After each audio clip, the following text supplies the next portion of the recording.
Hello दोस्तों, तो जैसा कि पिछले एपिसोड में हमने देखा कि सन मून एम्पायर ने यहाँ पर सोल फाइटिंग कंपटीशन का पहला दिन शुरू करवा दिया था। जिस पहले दिन ही सन मून एम्पायर ने काफी सारे रूल्स को ब्रेक करते हुए अपनी मनमर्जी करी थी, क्योंकि रूल्स के हिसाब से पहली फाइट उसी टीम की होनी चाहिए जो कि पिछली बार कंपटीशन की विनर रही हो। लेकिन यह सन मून एम्पायर ने श्रेक एकेडमी की जगह अपने सन मून रॉयल एकेडमी को फर्स्ट राउंड में प्ले करवा दिया। जिस फर्स्ट राउंड में सन मून रॉयल एकेडमी की मिस मैंग यहाँ पर पूरी की पूरी टीम को अकेली ही हरा देती है। सन मून एम्पायर ने ये सब इसलिए किया ताकि वो वहाँ पर मौजूद सब लोगों के सामने अपने सन मून एम्पायर की ताकत को दिखा सके। लेकिन इस बात से यूहाओ या फिर उसके दोस्तों को ज्यादा फर्क नहीं पड़ता, क्योंकि वो जानते थे कि वो लोग कितने ज्यादा ताकतवर हैं और वो पहले भी इन्हें हरा चुके हैं और दूसरी बार भी वो इन्हें हराने से पीछे नहीं हटेंगे। लेकिन हम लोग ये बात भी नहीं भूल सकते कि पिछले 5 साल सन मून रॉयल एकेडमी के डिसाइपल्स ने ट्रेनिंग यहाँ श्रेक एकेडमी में करी थी, तो यकीनन उन लोगों की पावर्स में भी काफी ज्यादा इजाफा हुआ होगा। अब आगे तो नेक्स्ट एपिसोड की शुरुआत यहाँ सोल फाइटिंग कंपटीशन की second day of qualifying matches से शुरू होती है, जिसे स्टार्ट करने के लिए आज के चीफ गेस्ट यहाँ क्राउन प्रिंस के साथ साथ वहाँ पर होली स्पिरिट सेक्ट का लीडर भी आया हुआ था, जो कि एक लेवल 98 का डोलू इवल सोल मास्टर है। जबकि साथ ही साथ यहाँ क्राउन प्रिंस के साथ वहाँ मिस ऑरेंज भी मौजूद थी। क्राउन प्रिंस यहाँ इन सब लोगों को बैठने के लिए बोलता है, जबकि दूसरी तरफ होस्ट ने सब लोगों के सामने अनाउंसमेंट कर दी थी कि आज के दिन 6th क्वालिफाइंग मैच शुरू होगा, जो कि होने वाला है टांग सेक्ट और लॉन्ग सेक्ट के दरमियान। जो सब बातें ऊपर बैठा क्राउन प्रिंस भी सुन रहा था और वो टांग सेक्ट का नाम सुनते हुए कहता है कि मुझे याद आया 4000 साल पहले हुई जंग में 3 allied kingdoms of Dolu continent ने यही टांग सेक्ट के हिडन वेपन्स का इस्तेमाल किया था। यहाँ क्राउन प्रिंस मिस ऑरेंज को ये सब बता रहा था। दूसरी तरफ हम देखते हैं कि अरीना में धीरे धीरे चलते हुए टांग सेक्ट और लॉन्गमैंग सेक्ट के वॉरियर्स आना शुरू हो गए। जहाँ लॉन्गमैंग सेक्ट की तो सारी की सारी वॉरियर्स ही लड़कियां थी और उनकी लीडर जिसका नाम मिस कीकी था वो दिखने में काफी ज्यादा क्यूट है। ऑडियंस में से सब लोग उसे देखते हुए कहते हैं कि miss Kiki I love you. दूसरी तरफ मिस कीकी भी उन सब लोगों में अपना प्यार बटोर रही थी। लेकिन टांग सेक्ट के बारे में फिलहाल ज्यादा लोग नहीं जानते, क्योंकि कई हजार साल पहले टांग सेक्ट अपनी ऊंचाइयों को खो चुका था। सिर्फ वही लोग टांग सेक्ट का नाम अभी जानते हैं जिन्हें हिस्ट्री के बारे में पता हो। क्राउन प्रिंस यहाँ पर होली स्पिरिट सेक्ट के लीडर से भी यही सवाल करते हुए पूछते हैं कि क्या तुम्हें इस सेक्ट के बारे में कुछ मालूम है। जो सुनकर होली स्पिरिट सेक्ट का लीडर जवाब देते हुए कहता है कि हाँ, टांग सेक्ट ये वही सेक्ट है ना जिसे सी गॉड टांगसेंग ने हजारों साल पहले फाउंड किया था। सी गॉड टांगसेंग वाकई में काफी ज्यादा महान था, जिसने वुहुन एम्पायर के खिलाफ जंग में काफी बड़ा कंट्रीब्यूशन किया। लेकिन उसके जाने के बाद धीरे धीरे टांग सेक्ट अपनी ऊंचाइयों को खोता चला गया, क्योंकि टांग सेक्ट हमेशा से अपनी हिडन वेपन्स की बुनियाद पर ही इतना ज्यादा स्ट्रॉन्ग रहा। पर चूंकि टांगसेंग के जाने के बाद उन हिडन वेपन्स में कोई भी अपग्रेड्स नहीं आए, इसलिए सन मून एम्पायर के सोल गाइडेंस वेपन ने काफी आसानी के साथ उन्हें पीछे छोड़ दिया। यहाँ ये सारी बातें क्राउन प्रिंस काफी ज्यादा गौर से सुन रहा था। तभी अचानक ऑडियंस में मौजूद कुछ लोग शोर लगाते हुए कहते हैं कि आखिर ये 7 मॉन्स्टर्स में से एक लड़का व्हील चेयर पर क्यों है। जो सुनकर तो बाकी के सब लोगों की तवज्जो भी यहाँ यूहाओ पर आ गई थी। मिस ऑरेंज तो यूहाओ को व्हील चेयर पर देखकर हैरान होती हुई कहती है कि ये तो यूहाओ है। दूसरी तरफ मिस टांग वुटोंग और यूहाओ काफी ज्यादा कॉन्फिडेंटली व्हील चेयर पर धीरे धीरे अरीना की तरफ बढ़ रहे थे। मास्टर जिंग को भी ये देखकर काफी ज्यादा हैरानगी हुई, जबकि ऑडियंस ने भी अब आपस में बातें करना शुरू कर दी थी कि आखिर ये टांग सेक्ट है कौन, हमने इसके बारे में पहले क्यों नहीं सुना, और आखिर इन लोगों की हिम्मत इतनी ज्यादा कैसे बढ़ गई जो कि ये लोग व्हील चेयर पर एक डिसेबल वॉरियर को अरीना में लेकर आ रहे हैं। क्या इन्हें सच में लगता है कि इस तरह से ये लोग जीत पाएंगे। बाकी की टीम्स ने भी यहाँ यूहाओ को देखकर उसका मजाक उड़ाना शुरू कर दिया था कि ये तो एक अपाहिज लड़का है, आखिर ये हमारा क्या ही कर लेगा। दूसरी तरफ होंगचेन भी यूहाओ की तरफ देखते हुए कहता है कि यूहाओ चलो मुझे दिखाओ कि तुम्हें अब भी कितनी हिम्मत और काबिलियत बची है। मैं देखना चाहूंगा कि आखिर तुम्हारे पास कौन सा ट्रम्प कार्ड है। इवन की रेफरी को भी ये सब देखकर अपनी आंखों पर यकीन नहीं आ रहा था, इसलिए वो 7 मास्टर से एक बार फिर से सवाल करते हुए पूछता है कि क्या तुम सब लोग सच में श्योर हो कि तुम लोगों की टीम में इस तरह का एक व्हील चेयर पर मौजूद डिसेबल इंसान हो। तुम चाहो तो अभी भी किसी और को इसकी जगह रिप्लेस कर सकते हो। लेकिन दूसरी तरफ 7 मास्टर्स तो पूरी तरीके से इस बात को लेकर श्योर थे, जबकि यूहाओ तो आगे की तरफ बढ़ते हुए कहता है कि पहली फाइट भी मैं लड़ूंगा। ये सुनकर तो वहाँ पर मौजूद लोगों को और भी ज्यादा शौक लग गया। लॉन्गमैंग सेक्ट की लड़कियों की ईगो तो हर्ट हो चुकी थी। उन्हें यकीन नहीं आ रहा था कि क्या ये लोग हमें इतना ज्यादा कमजोर समझते हैं, जो इन लोगों ने सबसे पहले एक अपाहिज लड़कियों को हमसे फाइट करने के लिए भेज दिया। हम इस तरह की और ज्यादा बेइज्जती बर्दाश्त नहीं कर सकते। ये सब कहते हुए एक लड़की अपने कैप्टन से इजाजत मांगते हुए कहती है कि पहले फाइट लड़ने मैं जाऊंगी। जो कहते साथ ही वो लड़की तीसी के साथ जंप करते हुए फौरन से यहाँ यूहाओ के सामने अरीना में आ जाती है। जहाँ पर आते साथ ही उस लड़की ने अपने ड्रैगन की मार्शल स्पिरिट को एक्टिवेट कर लिया, लेकिन दूसरी तरफ यूहाओ को इस बात से जरा सा भी फर्क नहीं पड़ता, बल्कि वो मिस टांग वुटोंग से कहता है कि तुम बाहर जाकर इंतजार करो, अब बाकी का सब कुछ मैं संभाल दूंगा। जो सुनकर मिस टांग वुटोंग अरीना से बाहर की तरफ जाने लगी, तभी अचानक रेफरी भी यहाँ पर लॉन्गमैन सेट और टांग सेट के दरमियान इस फाइट को शुरू करवा देता है। जो सुनते साथ ही दूसरी तरफ लॉन्गमैन सेट की लड़की खुद को होल्ड बैक नहीं करती, बल्कि वो अपनी फुल स्ट्रेंथ एक्टिवेट करते हुए एक ही पंच में यूहाओ को हराने के लिए तीसी के साथ उसी की तरफ बढ़ने लगी, जहां वो अपनी सारी की सारी पावर एक ही पंच में इकट्ठा करते हुए तीसी के साथ यूहाओ के ऊपर जंप कर देती है। ये देखकर मिस टांग वुटोंग भी काफी सारा घबरा गई, लेकिन दूसरी तरफ यूहाओ के चेहरे पर तो एक मुस्कान थी और इसी स्माइल के साथ अचानक ही हम देखते हैं कि यूहाओ की बॉडी से एक एनर्जी तीसी के साथ निकलते हुए फौरन यहाँ उस लड़की से जाकर टकरा जाती है, जिसकी वजह से अरीना में एक बहुत बड़ा आइस ब्लास्ट हो गया। यूहाओ के दोस्त ये देखकर यूहाओ के लिए काफी ज्यादा परेशान हो जाते हैं, जबकि बाकी के सब लोगों को भी लग रहा था कि शायद यूहाओ इस पंच की वजह से हार चुका होगा। इवन की लॉन्गमैन सेट की लड़कियां भी काफी ज्यादा खुश हो रही थी, पर जैसे अरीना में से धुआं हटा हम देखते हैं कि यूहाओ तो बिल्कुल सही सलामत है, बल्कि इससे पहले कि वो लड़की यूहाओ को टच भी कर पाती, यहाँ क्यूट स्नो गॉडेस ने बाहर की तरफ आते उस लड़की को पूरी तरीके से फ्रीज कर दिया था, जो कि उस लड़की को चिढ़ाते हुए वापस से यूहाओ के पास चली जाती है। दूसरी तरफ हम देखते हैं कि बाकी के सब लोग ये देखकर काफी ज्यादा हैरान हो गए थे। होंगचेन तो सरप्राइज होते हुए कहता है कि ये बिल्कुल इम्पॉसिबल है, आखिर यूहाओ ने ये कैसे किया और उसके साथ आखिर ये चीज क्या है। इवन की रेफरी का भी मुंह खुला रह गया था, उसे तो होश ही नहीं रहता। तभी अचानक यूहाओ से याद दिलाते हुए कहता है कि रेफरी ये राउंड यहीं पर खत्म हुआ। जो सुनकर वो रेफरी होश में आते हुए कहता है कि हाँ, फर्स्ट राउंड की विनर है टांग सेट। जो सुनकर यूहाओ के दोस्त तो काफी ज्यादा खुश हो गए थे। दूसरी तरफ यूहाओ सामने मौजूद लॉन्गमैन सेट की लड़कियों से कहता है कि अब नेक्स्ट राउंड के लिए कौन मेरे सामने आएगा, जबकि बाकी के सब लोगों की नजरें तो यहाँ यूहाओ के पास मौजूद उस क्यूट सी स्नो गर्ल पर थी, जिसे मास्टर जिंग तो पहचान गए थे कि ये तो एक्सट्रीम नॉर्थ की द 3 ग्रेट किंग्स में से एक आइस स्नो गॉडेस है। अब मुझे समझ आया कि जब उस दिन बॉडी सेट के लोगों ने हमारे मैंगडी हॉल पर हमला किया था, तब उस दौरान यूहाओ ने इस मौके का फायदा उठाकर जरूर इस आइस स्नो गॉडेस को अपने कब्जे में ले लिया होगा। दूसरी तरफ नीचे अरीना में हम देखते हैं कि यूहाओ के सामने बारी बारी करके लॉन्गमैन सेट की कई सारी लड़कियां आई, लेकिन आइस स्नो गॉडेस काफी क्यूट तरीके से सिर्फ उन्हें हार्ड टच करते हुए फ्रीज कर रही थी, और यूहाओ बिना किसी मेहनत के बहुत ही आसानी के साथ उन राउंड्स को जीता हुआ जा रहा था। जो सब देखकर मास्टर जिंग अपने मन में कहता है कि ये लड़की बिल्कुल भी वही आइस स्नो गॉडेस नहीं लग रही, ये यूहाओ का कोई सोल बीस्ट या फिर सोल स्किल नहीं लग रहा, जरूर इसके बीच कुछ न कुछ तो गड़बड़ है, मुझे इसके बारे में पता लगाना होगा। तभी अचानक दूसरी तरफ रेफरी अनाउंस करते हुए कहता है कि अब लॉन्गमैन सेट से नेक्स्ट फाइट करने के लिए कौन आएगा।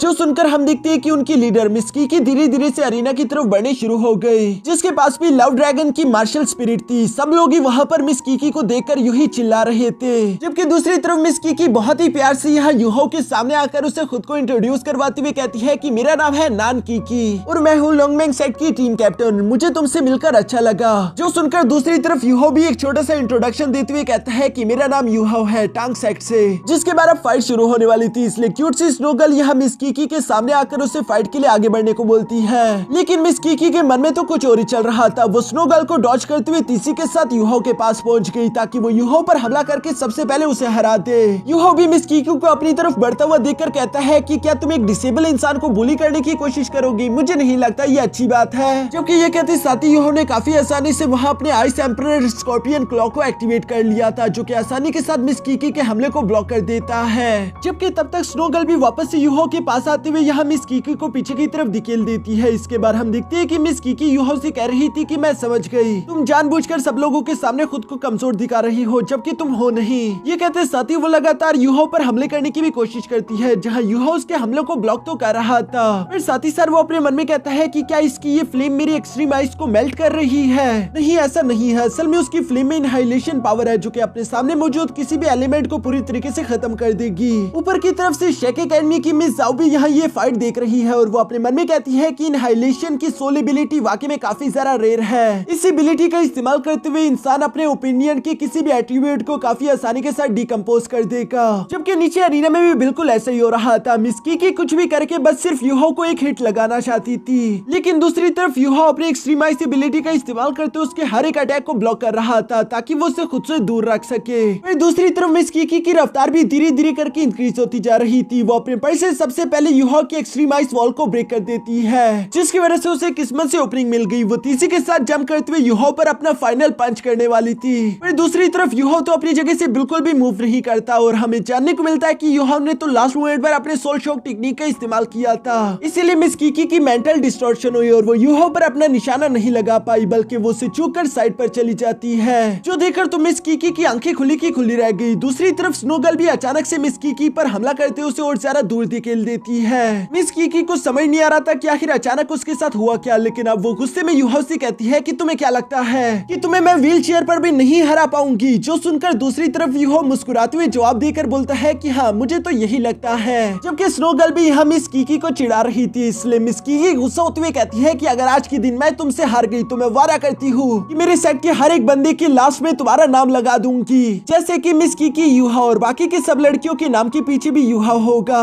ये कहने के बाद मिस कीकी आग बगोला होते हुए तीसरी के साथ आगे की तरफ बढ़ते हुए स्नो गर्ल पर हमला करने शुरू हो गई, लेकिन वो उसे अभी भी टच नहीं कर पा रही थी। लेकिन बाहर की तरफ मौजूद होली स्पिरिट सेट का लीडर यहाँ मिस कीकी की डिस्ट्रक्टिव पावर से काफी ज्यादा इंप्रेस हो चुका था। वो अपने मन में कहता है कि इस लड़की के पास एनहाइलेशन डिस्ट्रक्टिव पावर है, ये लड़की तो पैदा ही एक इवल सोल मास्टर बनने के लिए हुई है। दूसरी तरफ नीचे अरीना में फाइट के दौरान हम देखते हैं कि स्नो गर्ल ने एक बार फिर से हिट करते हुए मिस कीकी को पीछे की तरफ दूर हटा दिया था, जहाँ पर मिस कीकी ने गुस्से में अपनी सेकंड मार्शल सोल एबिलिटी का इस्तेमाल किया, जिसे वो लाइट कॉम्बो स्लैश टेक्निक बोलती है। इस दौरान कई सारे लाइट स्लैश तीसी के साथ युहो पर चल दिए गए, लेकिन हम देखते हैं कि दूसरी तरफ युहो तो बिल्कुल भी अपनी जगह से मूव नहीं कर रहा था और हैरानगी की बात ये थी कि उसे कोई भी लाइट स्ट्राइक लग भी नहीं रहा, जो देखकर मिस कीकी खुद भी सरप्राइज हो गई। वो हैरान होते हुए कहती है कि मुझे अच्छे से याद है कि मैंने युहो पर ही एम किया था, आखिर मेरा कोई भी अटैक उसे हिट क्यों नहीं कर रहा। अभी अचानक उसकी नजर युहो की आंखों पर चली जाती है। युहो ने कब से अपनी मार्शल स्पिरिट आइज एक्टिवेट करी थी और वो अपने मेंटल अटैक से लगातार यहाँ मिस कीकी को कंफ्यूज कर रहा है, और चूंकि मिस कीकी की मेंटल डिस्ट्रप्शन हो रही थी इसलिए वो निशाना नहीं लगा पा रही थी। दूसरी तरफ युहो बिना अपनी जगह से मूव करते हुए मिस कीकी का मजाक उड़ाते हुए कहता है कि तुम्हारा तो निशाना ही मुझे नहीं लग रहा, अगर तुम सिंपली मुझे निशाना भी नहीं लगा पाओगी फिर तो तुम मुझसे कभी नहीं जीत सकती। यहाँ इसी तरह की बातें करते हुए युहो लगातार मिस कीकी को और ज्यादा गुस्सा दिलाता जा रहा था, जिसकी वजह से मिस कीकी भड़कते हुए फौरन से हवा में जंप कर देती है, जहाँ वो गुस्सा होते हुए युहो से कह रही थी कि अगर मैं तुम पर निशाना नहीं लगा सकती तो मैं इस पूरे के पूरे अरीना को ब्लास्ट कर दूंगी। जो कहते साथ ही वो अपने third martial soul skill falling light stars technique का इस्तेमाल करती है, जिसकी वजह से बहुत सारे स्टार्स लाइट यहाँ अरीना में गिर रहे थे। अगर इनमें से कोई भी एक अटैक युहो को हिट हो गया तो युहो वहीं पर हारा जाएगा, लेकिन दूसरी तरफ हम देखते हैं कि युहो तो बिल्कुल भी अपनी जगह से अभी भी मूव नहीं कर रहा,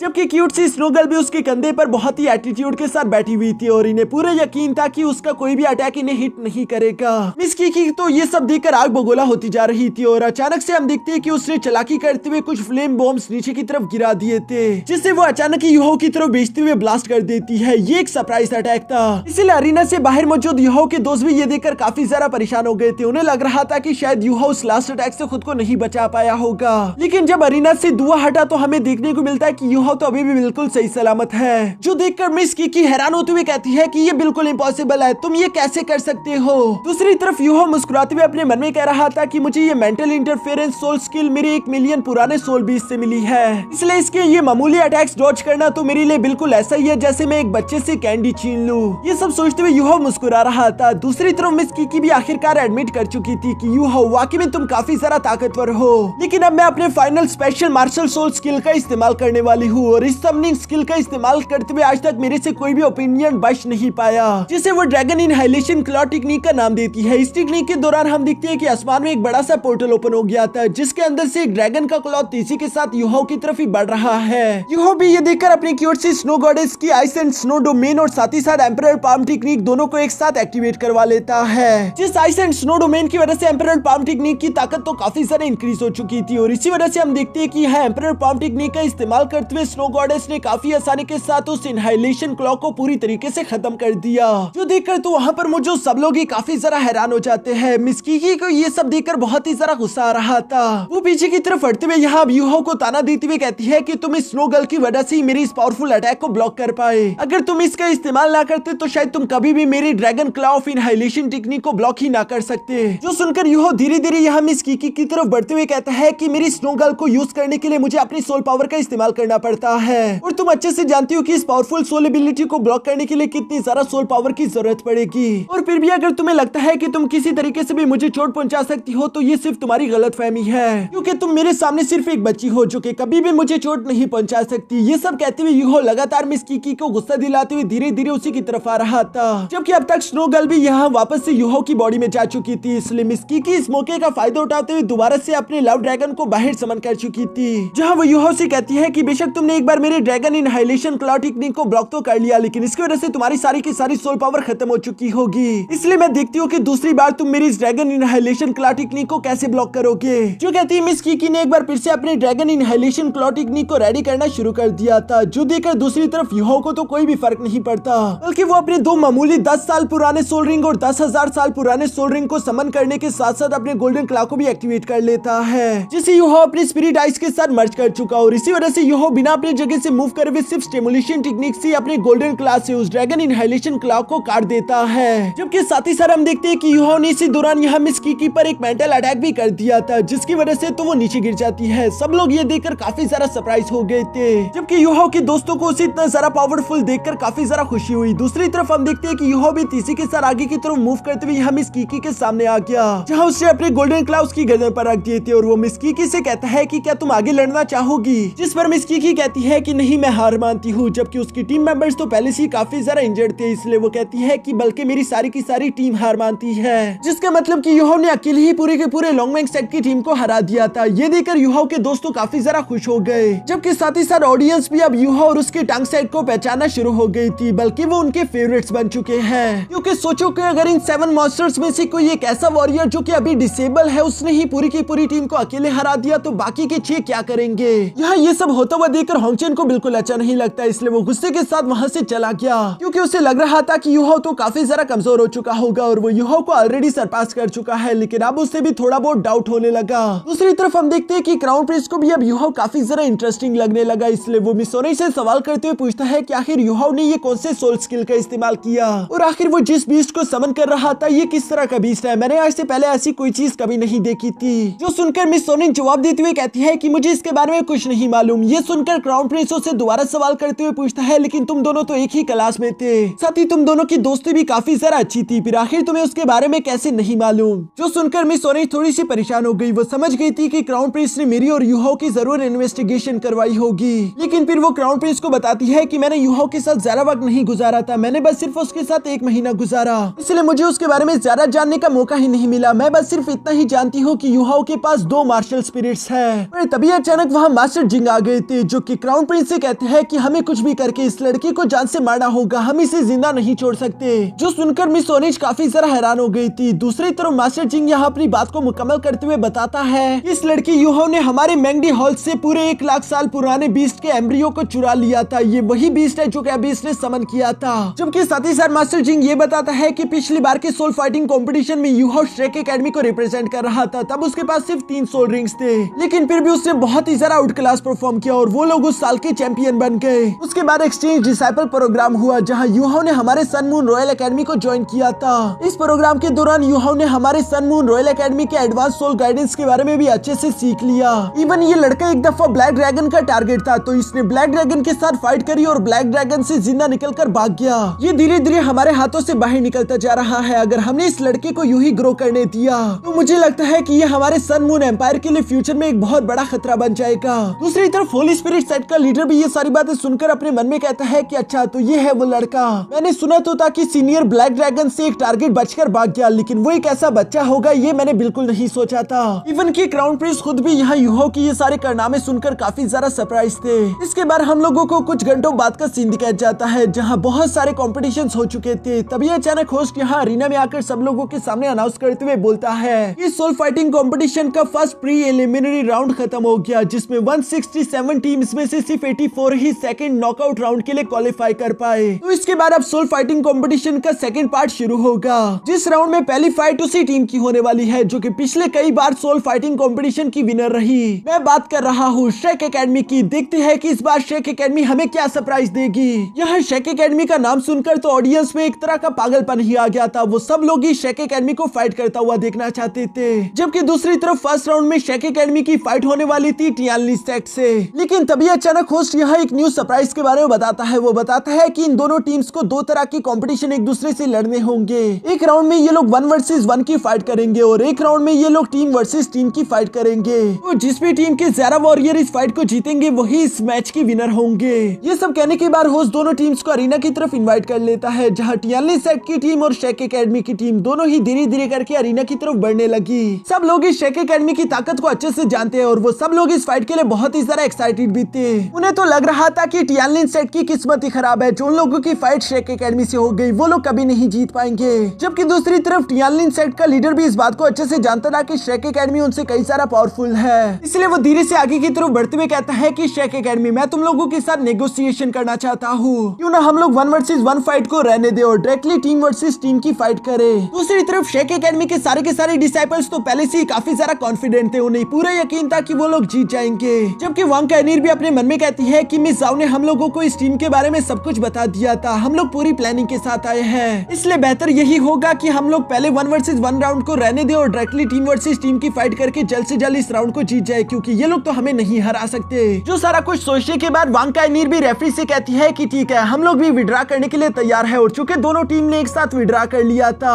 इसलिए 1 वर्सेस 1 फाइट राउंड ड्रा हो जाता है और अब यहाँ टीम वर्सेस टीम की फाइट होगी। लेकिन दोस्तों, फाइट शुरू करने से पहले मैं आप लोगों को कुछ बताना चाहता हूँ, क्योंकि आप में से कई सारे लोगों को अभी भी इस बारे में मालूम नहीं होगा कि हम लोगों ने अपना एक व्हाट्सएप पर चैनल बना लिया है, जहाँ पर एक्सप्लेनर अली ओमेगा की सारी वीडियोस का अपडेट दिया जाएगा। साथ ही साथ आप लोगों को ये बताया जाएगा कि नेक्स्ट वीडियो कौन सी और कब आने वाली है। इसके अलावा मैं आप लोगों से डायरेक्टली वहाँ पर कांटेक्ट भी कर पाऊंगा और आप लोगों के कमेंट में जो भी सवाल होंगे उनका भी मैं वहाँ पर आंसर कर पाऊंगा, जबकि वहाँ पर और भी कई सारे मजेदार चीजें होती रहती है। इसलिए मैं आप लोगों से रिक्वेस्ट करूंगा कि नीचे कमेंट सेक्शन और डिस्क्रिप्शन में मैंने उस व्हाट्सएप चैनल का लिंक दे दिया है, जाकर उसे फॉलो कर लो ताकि आप लोग भी इसे एंजॉय कर सको। मैं आप सबका ही अपने व्हाट्सएप चैनल पर इंतजार करूंगा। वापस से वीडियो को शुरू करते हैं। हम देखते हैं कि अरीना में मौजूद रेफरी ने दोनों टीम्स को रेडी होने के लिए बोल दिया था और वो फौरन से इनकी टीम वर्सेस टीम फाइट शुरू करा देते हैं, जो सुनकर दोनों ही टीम्स ने तेजी के साथ आगे की तरफ बढ़ते हुए एक दूसरे पर हमला बोलना शुरू कर दिया। जबकि यहाँ शेक एकेडमी का निंग टियान पीछे की तरफ रहते हुए अपने पगोड़ा टेक्निक का इस्तेमाल करते हुए अपने दोस्तों को सपोर्ट प्रोवाइड कर रहा था। सामने की तरफ से शेक एकेडमी के वांग काइनी, डाई हुआबिन और कैटगर्ल काफी ज्यादा पावरफुल थे, जो कि टियानलिन सेट के डिसाइपल्स को काफी बुरी तरीके से पछाड़ रहे थे। इसलिए हम देखते हैं कि टियानलिन सेट का लीडर फौरन अपने साथियों को पीछे हटने का बोलता है, जहां पर हम देखते हैं कि इन लोगों ने 7x1 कंबाइंड फॉर्मेशन टेक्निक का इस्तेमाल करने शुरू कर दिया, जो कॉम्बिनेशन टेक्निक यूहो को भी काफी ज्यादा इंटरेस्टिंग लगती है। दूसरी तरफ हम देखते हैं कि यहाँ इस कॉम्बिनेशन टेक्निक की वजह से इन लोगों की स्ट्रेंथ काफी ज्यादा बढ़ चुकी थी। पहले तो ये लोग अपने डिफेंस को स्ट्रॉन्ग कर चुके, जबकि साथ ही साथ ये लोग हेवनली नीडल टेक्निक का इस्तेमाल करते हुए सामने मौजूद शेक एकेडमी पर भी हमला करते हुए उन्हें पीछे हटा देते हैं। दूसरी तरफ मिस वांग काइनीर अपने गोल्डन स्पीयर को तेजी के साथ बाहर निकालते हुए उन अटैक से खुद को बचा रही थी, जबकि डाई हुआबिन, कैटगर्ल और बाकी के सब लोग भी बिल्कुल ऐसा ही कर रहे थे। और तभी अचानक हम देखते हैं कि वांग काइनीर यहाँ निंग टियान से कहती है कि चलो अभी, जो सुनकर निंग टियान ने अपने पगोड़ा टावर का इस्तेमाल करते हुए यहाँ वांग काइनीर की स्पीड, उसकी स्ट्रेंथ और साथ ही साथ पावर सब कुछ एक साथ ही इंक्रीज कर दिया, जिसकी वजह से तो वांग काइनीर काफी तेजी के साथ यहाँ अपने दुश्मनों की तरफ बढ़ने लगी। दूसरी तरफ टियानलिन सेट के वॉरियर्स भी एक बड़ा सा नीडल अटैक रेडी करते हुए वांग काइनीर को रास्ते में रोकने की कोशिश करते हैं, लेकिन शेक एकेडमी ने इसके लिए भी पहले से तैयारी कर ली थी। हम देखते हैं कि उनके पास एक ऐसा सपोर्ट वॉरियर था जो कि टाइम को फ्रीज कर सकता है। इस टाइम फ्रीज टेक्निक की वजह से हम देखते हैं कि अरीना और बाहर मौजूद हर एक चीज कुछ सेकंड्स के लिए फ्रीज हो गई थी, सिवाय वांग काइनीर को छोड़कर। इसलिए मिस वांग काइनीर इस मौके से फायदा उठाते हुए उस अटैक को डॉज करके तेजी के साथ आगे की तरफ बढ़ते हुए टियानलिन सेट के उस डिफेंस को पूरी तरीके से चकनाचूर कर देती है, जिसके बाद तो बाकी की शेक एकेडमी के डिसाइपल्स भी तेजी के साथ आगे की तरफ बढ़ते हुए टियानलिन सेट पर टूट पड़े, जहां उन लोगों ने बहुत ही बेरहमी के साथ टियानलिन सेट को सिर्फ कुछ ही सेकंड्स के अंदर दो भी बचाड़ कर दिया,